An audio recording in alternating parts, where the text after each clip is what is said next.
My name is Eugene, and I've been hunting elk for 15 years.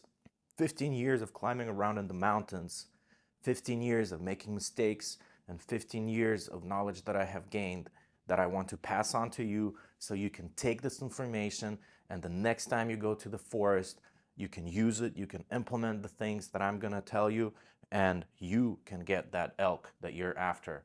So in this video, we're going to be specifically talking about scouting and finding elk. What is it that I have learned how to scout and how to look for elk, how to track them, how to figure out where do they go, where do they stay, where do they eat, and where do they sleep? What do they avoid? And during the rut, where are they going to be? So for me, scouting is not, it used to be a thing where I would just go out, a week before the hunt begins and stay there for a couple of days or the day before the hunt begins. And I had to change that. I had to realize that scouting is not a day or a weekend before the hunting season. And scouting became my year-round thing. I go out every single month, January, February, March, when there's snow on the ground. I go to the lower elevations because the elk are going to be on the lower elevations as well. They need food. They're going to drop down from 7,000 feet to 3,000 feet because they need food. And so scouting became my monthly thing.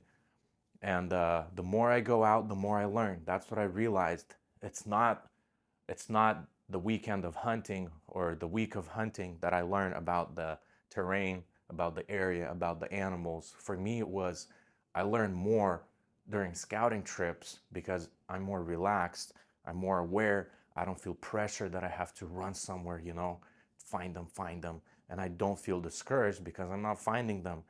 So since scouting became my monthly thing, I have seen my knowledge, my elk knowledge, dramatically increase, and I'm finding more animals. I'm able to find more tracks, more rubs, more of their breeding grounds from previous seasons, and this is how I scout. I will hop into my truck, go out there, and spend the day on the ground. Spend a day walking around.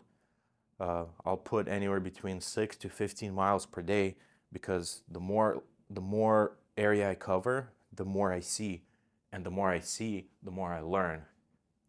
And tracking elk, they're big animals, so they leave a lot of tracks. And one of the best times to go and try to track them is either during light rain or after very heavy rain, because heavy rain will wash out all of the tracks, from the month or from the couple of weeks. It will wash out everything. And if I go right after a heavy rain, I know that all of the tracks that I see, they're going to be recent. And since they're recent, it'll show me if there's animals in the area and where do they go and how do they go through, how are they traveling, where are they feeding, where they're bedding. Same thing with snow. After a light snow, I'm able to see the recent tracks of the animals, deer, bear, elk, cougar, and I'm able to see their preferred ways of walking. But if I go out, a week or 2 weeks after the snow, then I'm able to pattern them because I'm able to tell. There's so many tracks, and I'm able to tell the specific areas, their trails, and the specific canyons that they like to take, the specific feeding areas that they prefer, because all of the tracks are going to be in that area or going to that area.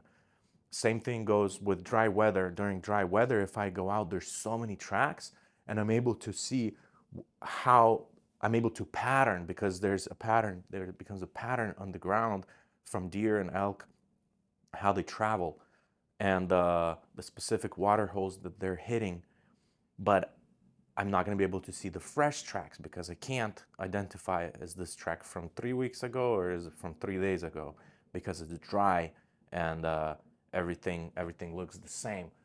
So another thing is I look for rubs, and rubs are usually going to be on the ridges, or they're going to be in the swampy areas or in the canyons. So I look for rubs, and a lot of times the rubs I find, they're going to be previous year's rubs.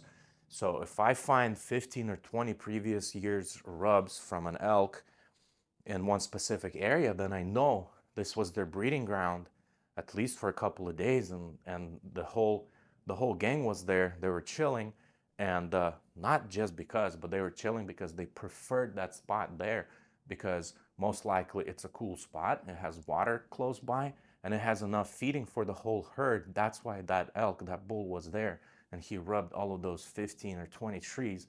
And if I find just one rub somewhere, or usually rubs on the ridges, mean that's how the animals moved through, because usually they don't stick around on the ridges. They don't sleep on the ridges. They sleep somewhere in the cooler places, because in September it's really hot. And one of the elk I killed in September, it was like September 27th, I think. It was already snowing up there.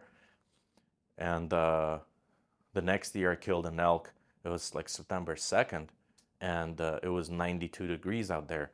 So, but for me, the most important thing is to be able to know the area, because if I know the area, I know how they travel, or at least I know how I can travel, because I know canyons that I can go into and canyons that I shouldn't go into. And also, I know the time that it takes for me to climb down into the canyon and walk a mile, or the time that it takes for me to climb up a canyon or up a ridge.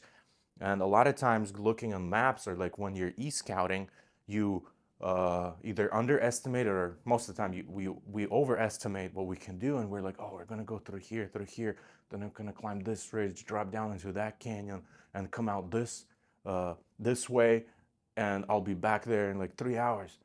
But no, it's not like that. Once you step with your feet on the ground, it becomes a lot different.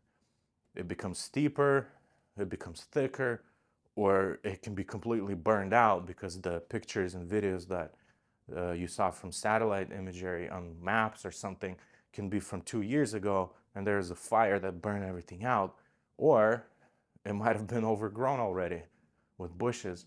So that is why it's so important to get out there as much as you can. And if you're serious about elk hunting, it takes serious commitment. And it's not, oh, I commit for 3 days of hunting season, or I commit for a weekend, or I commit for a whole week. No, it's a commitment that you make to learn the area and learn the animal. Because if you don't learn the area and you don't know anything about the animal, well, good luck. That's what the 10% of people do. That's why the success rate is from 8 to 12%, because people don't know what they're doing, and they don't understand. They think it's like, oh, I'm gonna grab my gun, I'm gonna grab my bow, and I'm gonna go out there and I'm gonna find them. Well, good luck. And yeah, you're gonna be in the 10% of guys, but I mean, in the 90% of guys who only get 10% of elk, but the other 10% of guys, they get the 90% of elk, because it's their game, it's their life. They do it they go scouting, they spend days and days and weekends setting up trail cameras, looking for places where they can glass from, walking the ridges, walking the canyons, hitting the water holes. They're putting miles and miles and miles in their boots even before the season starts. And when I started doing that, man, I saw my success rate skyrocketed through the roof. Not only I was getting elk, but I was seeing them off season. I was getting them on my trail cameras. I was uh, I was I know pretty much every single hole in my spot, and my spot is roughly 20 by 20 miles, and I still haven't walked through everything. Like every time I go, I find something new. I find like a tiny little canyon, or I find a tiny little hole that they preferred last season. And yeah, it's crazy, because the more time you spend in your boots out there, the more you learn. You see more trees, you see more bushes that they have eaten, and you can tell. I can go into the forest right now, and I can tell if the elk have gone through here, even if there's no tracks, because if they have gone through this swampy area or these bushes, I will be able to tell that 4 or 5 feet above the ground, all of the leaves are going to be eaten from the bushes, and the bark of the trees are going to be bitten, or the roots on the ground are going to be bitten by the elk, by the herd of elk that walk through. So it's pretty interesting. The more you go out, the more you learn. And it's important, it's very important to learn the area and learn the animal, because these are the two things that separate unsuccessful hunters from successful hunters. You talk to somebody who hasn't killed anything in 15 years, and yeah, they can't tell you anything about the animal, neither yet they can tell you anything about the area. Or they just walk the roads, back and forth like everybody else does, or drive their quads. So those are the two things that will set you apart from the unsuccessful. And when you learn the animal, their behaviors, their preferred methods of movement, when you learn everything about the animal, the sounds it makes, how it communicates, then you don't have to know the area, because you can go to any state that has elk, and you'll be able to find elk in a couple of days and shoot one, because you know how to communicate to them. You know their habits, you know their routines, you know their the way they move and stuff. And if you know everything about the area, it gives you an advantage, because not only you know the animal, but you also know the area, and you're able to navigate and move through the area much faster than a guy who has never been there before. I see all the time, and I used to do myself. You're like, you pick a spot on the map, you drive there, and you're like, I'm gonna camp right here. You come, you camp there, and guess what? You wake up in the morning, there's 5 other trucks parked everywhere around, also dudes camping, or the area looks completely different than what you thought it will be, and you're like, oh damn, oh dang, I'm not gonna be able to drop down into that canyon, or I'm not gonna be able to climb this mountain that's freaking steep. And elk, they don't think like that. For them, it's their home. They know every steep canyon, and I've seen elk climb pretty much cliffs that mountain goats climb. It's completely vertical, and this cow and a little calf is just like climbing these rocks, and the rocks are falling down like 30-40 feet, and they're just climbing these rocks straight up like mountain goats. And I'm like, dang, why are they going up there? But guess what? I still don't know why they went up there. But what I do know is they felt safe over there. Why did they feel safer over there? I still, to this day, I don't know. Why didn't they just drop down into the canyon and run downhill when they saw me? No, they turned around and they decided to climb up, because for them, it was safety over there, not down. And they were already below me, and they decided to run right beside me and climb up this mountain. I'm like, why? I don't know. So now I think, man, I will never know until I go and climb that mountain to the top, climb that cliff, and see what is there that they liked. Maybe it's the wind, because they move with the wind. The animals, they always want the wind in their nose, because that way, if they're going that direction, they're able to tell if there's a bear over there, or if there's a cougar over there, or if there's a hunter over there. So they take advantage of the wind. They're able to smell. And for them, a lot of times, the animals, the elk and deer, they will bed on rocks and cliffs where they're able to look in one direction, and they're getting the wind from the back. So if anybody approaches from the back, they're able to smell them right away. And if anybody approaches from the front, they're able to see them right away. See? And you didn't know that. And I didn't know that up until I had to learn that. So there's a lot to learn about scouting, but the biggest thing is, don't be lazy. Go out there, buy some nice boots, and go out there as much as you can.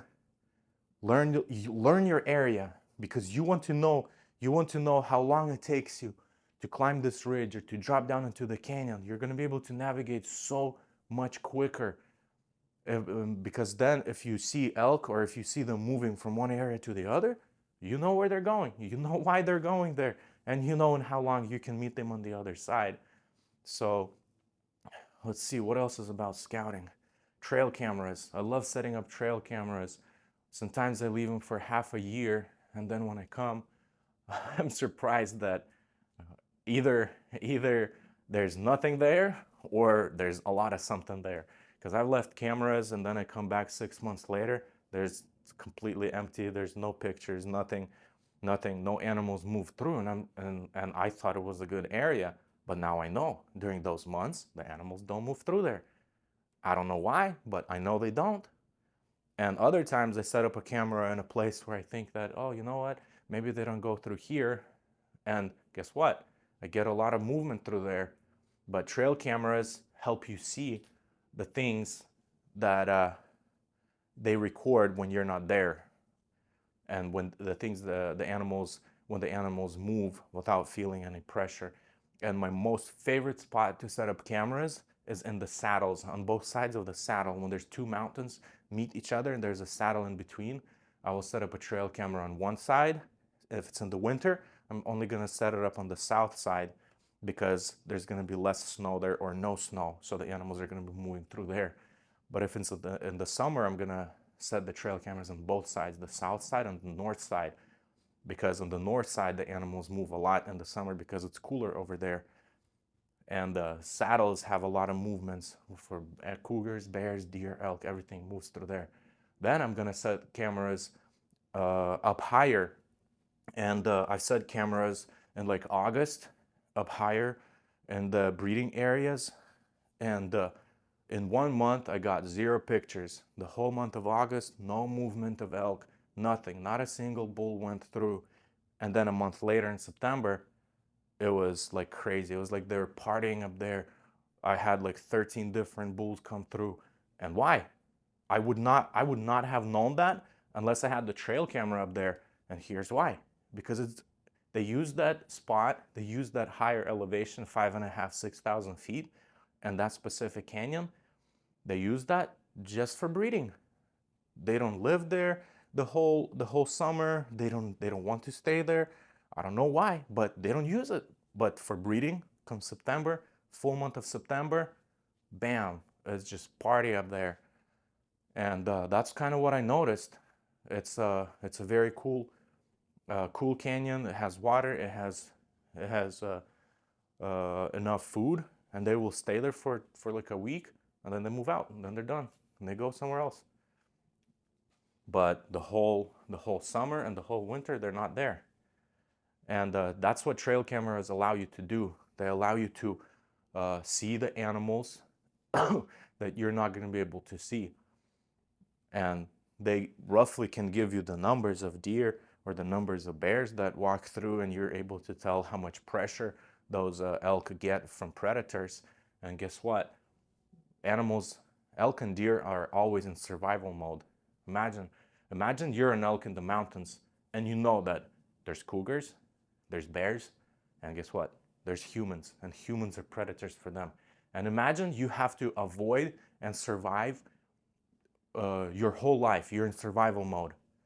Of course you're going to be, if you're an elk, you're going to be climbing the top of the mountain or the bottom of the canyon. You know, you're going to be dropping down as low as you can to the spots that you know are hard to get for cougars or bears or humans. So they're in survival mode, and that is why if they see you or if they smell you, they know it's a human. And a lot of times they rely more on their sense of smell than their eyesight, because with their eyes they can know that, oh, maybe it's a tree, a bush moving, or maybe it's something else, or maybe it's a deer walking, or maybe it's a bird. So their eyesight can lie to them. They don't trust it that much. But as soon as they smell you, they don't even have to see you. You can be 50 yards away, completely covered under trees or in the bushes, and if they smell you, they know it's a human or it's a cougar or it's a bear, and they're out of there. So that is why when you hunt or when you scout or when you're trying to approach an animal, you have to make sure you're always downwind and that they cannot smell you. And when I'm hunting, I have that wind checker bottle. That's when you squeeze, the powder comes out, and and I'm able to see which direction the wind is blowing, and I use it all the time. All the time it's in my hand when I'm approaching an animal, because if the wind changes, I have to change my direction of approach. And I do it like immediately. I literally don't waste a second. The wind changes, I change my approach, or I circle back. or I circle forward, or I go left, I go right, because if as soon as the elk smells you, they know it's a human being. They don't have to see you.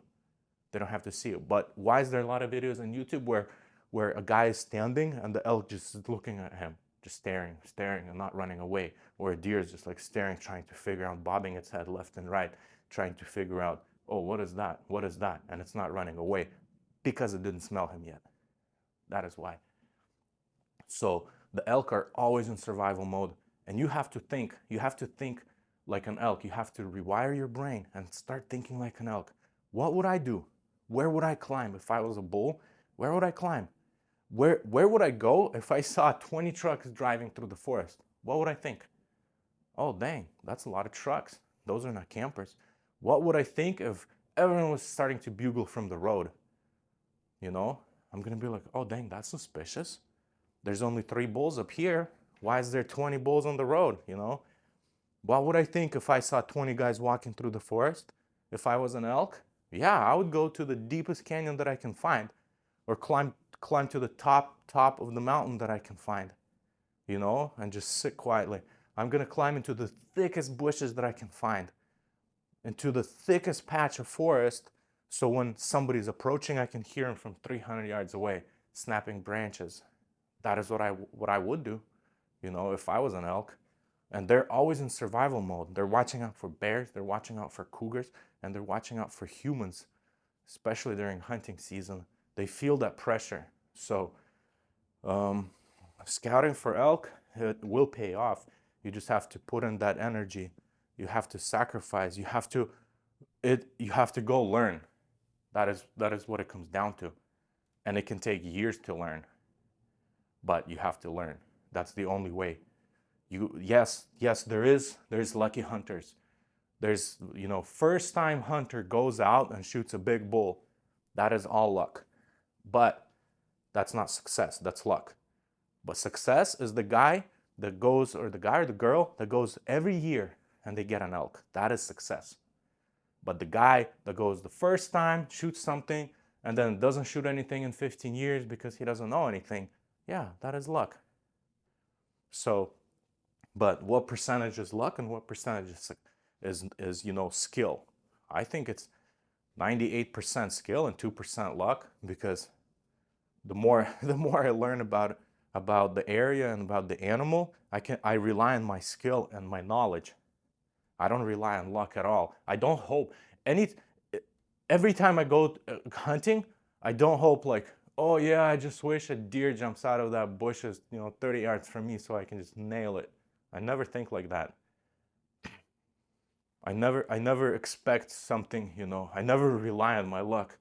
Oh yeah, like I hope there's gonna be a herd of elk just running across the road right now so I can just get out of my truck and shoot one. That's stupid. But I always rely on my skill and my knowledge, and I apply it. And if I apply it, then it pays off.